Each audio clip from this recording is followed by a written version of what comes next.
Hello friends, welcome to wildlife spotlight. आज हम उमरपानी male tiger, जिसे T30 के नाम से भी जाना जाता है, के बारे में बात करेंगे। उमरपानी मेल कान्हा नेशनल पार्क का एक ऐसा फॉर्मिडेबल टाइगर था जिसने जीवन में इंटेंस टेरिटोरियल फाइट्स की, जिसकी वजह से उसकी डोमिनेंस कान्हा नेशनल पार्क के मुक्की जोन पर ऑलमोस्ट उसके मरते दम तक रही। आइए उमरपानी मेल की कहानी सुनते हैं। उमरपानी मेल टाइगर एक बहुत ही विशेष टाइगर था जो कान्हा नेशनल पार्क के मुक्की क्षेत्र पर शासन करता था। उमरपानी मेल कान्हा नेशनल पार्क का अब तक का सबसे बड़ा टाइगर है और शायद उमरपानी मेल ही वो टाइगर है जिसने अपने जीवन काल में शायद सबसे ज्यादा टेरिटोरियल फाइट्स लड़ी होंगी। उसकी कहानी प्रभुत्व, अस्तित्व और ताकत की कहानी है। उमरपानी मेल टाइगर का जन्म 2009 के आसपास हुआ था। उसके पिता का नाम मुन्ना था, जो एक बहुत ही फेमस टाइगर था। मुन्ना टाइगर अपने माथे पर CAT कैट के अक्षर के लिए प्रसिद्ध था।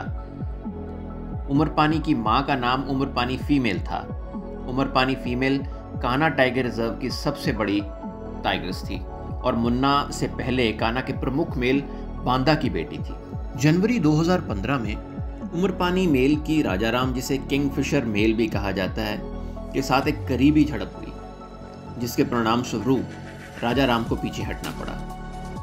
दोनों टाइगर्स को चोटें आईं, लेकिन उमरपानी मेल की जीत हुई, जिसके कारण राजा राम को वो एरिया छोड़ना पड़ा और कुछ समय के लिए दूर रहना पड़ा। उमरपानी मेल और राजा राम मेल के बीच सबसे महत्वपूर्ण और घातक लड़ाई अक्टूबर 2016 में हुई।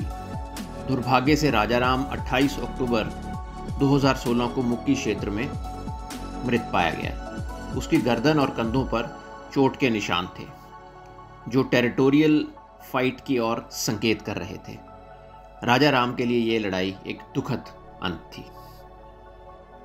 उमरपानी मेल और उसका सौतेला भाई छोटा मुन्ना मेल टाइगर, जिसे T29 भी कहा जाता है, दोनों कान्हा नेशनल पार्क के प्रमुख टाइगर थे और उनके बीच कई टेरिटोरियल फाइट्स हुई। उमरपानी और छोटा मुन्ना के बीच सबसे पहला टकराव 2017 में हुआ। छोटा मुन्ना टाइगर कद काठी में उमरपानी से थोड़ा छोटा था, लेकिन उसकी फाइटिंग स्किल्स उमरपानी मेल से कम नहीं थी। छोटा मुन्ना एक बहुत ही ज़बरदस्त फाइटर था। 2017 की गर्मियों के दौरान उमरपानी और छोटा मुन्ना के बीच एक ज़बरदस्त लड़ाई हुई, जिसमें दोनों को काफ़ी चोटें आईं। उमरपानी और छोटा मुन्ना दोनों फेमस टाइगर मुन्ना के बेटे थे, जिससे उनका टकराव सौतेले भाइयों के बीच का टकराव बन गया। उनकी लड़ाइयाँ जंगल में टेरिटरी के लिए कंपटीशन की याद दिलाती हैं। छोटा मुन्ना ही वो टाइगर है जिसने उमरपानी मेल को सबसे ज़बरदस्त टक्कर दी। उसने उमरपानी को बता दिया कि वो कद काठी में चाहे थोड़ा छोटा है, लेकिन लड़ने में उमरपानी मेल से कम नहीं है। उमरपानी को इस टेरिटोरियल फाइट में ये तो पता चल गया कि छोटा मुन्ना हर तरह से उसकी बराबरी का टाइगर है। शायद छोटा मुन्ना ही वो टाइगर है जिसको उमरपानी कभी हरा नहीं सका, पर किसी तरह से उसने छोटा मुन्ना को अपने टेरिटरी पे कब्जा करने से रोक दिया। 2019 की शुरुआत में उमरपानी मेल को बैंसघाट मेल टाइगर से चुनौती का सामना करना पड़ा। घायल होने के बावजूद उमरपानी की कभी हार ना मानने की भावना ने उसे इस लड़ाई में विजयी बनाया और उसने अपने क्षेत्र पर अपना शासन बनाए रखा। 2020 के शुरुआत में उमरपानी मेल की जामुनतोला मेल टाइगर के साथ एक जबरदस्त मुठभेड़ हुई। यह टकराव उमरपानी मेल टाइगर की साथी ध्वजंडी फीमेल टाइगरस के लिए था। इन दो शक्तिशाली बाघों के बीच लड़ाई शायद एक युद्ध विराम के रूप में समाप्त हो गई। उमरपानी मेल टाइगर की 2020 में गढ़ी मेल टाइगर के साथ भी कुछ टेरिटोरियल फाइट्स हुई,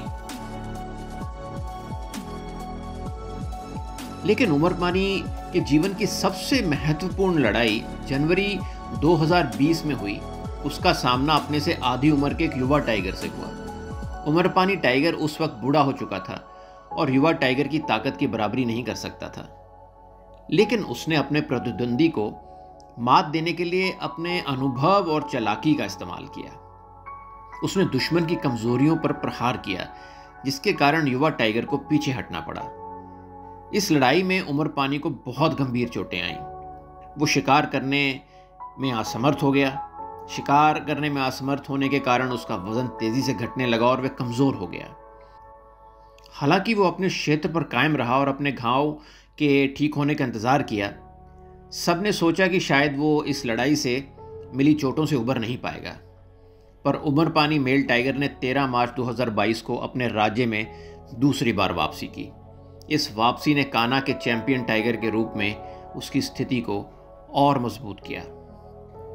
मैं उमरपानी की तुलना महान मुक्केबाज मोहम्मद अली से करूंगा, जिन्होंने रिंग में सबसे ज़बरदस्त और लंबी लड़ाइयाँ लड़ी। उमरपानी मेल भी कुछ इसी तरह था। उमरपानी ने अपने बुढ़ापे में भी अपने से युवा टाइगर्स के खिलाफ कुछ ज़बरदस्त और लंबी लड़ाइयाँ लड़ी, जो शक्तिशाली थे और अपने प्राइम में थे। उमरपानी मेल टाइगर एक क्राफ्टी और एक चालाक योद्धा था, और जब उसका सामना किसी युवा और शक्तिशाली बाघ से होता था तो वह लड़ाई को लंबी खींच देता था, जिससे युवा बाघ के मन में संदेह पैदा हो जाता था और वह धैर्य खो देता था और पीछे हट जाता था। उमरपानी ने 4 जून 2023 को अंतिम सांस ली। उस वक्त उसकी उम्र करीब 14 साल की थी। उमरपानी मेल टाइगर ने कई चुनौतियों का सामना किया और कई गंभीर चोटों से उबरा। हमें उम्मीद है आपको उमरपानी मेल टाइगर की कहानी पसंद आई होगी। Please do like, share and subscribe our channel. Thanks for watching and bye for now.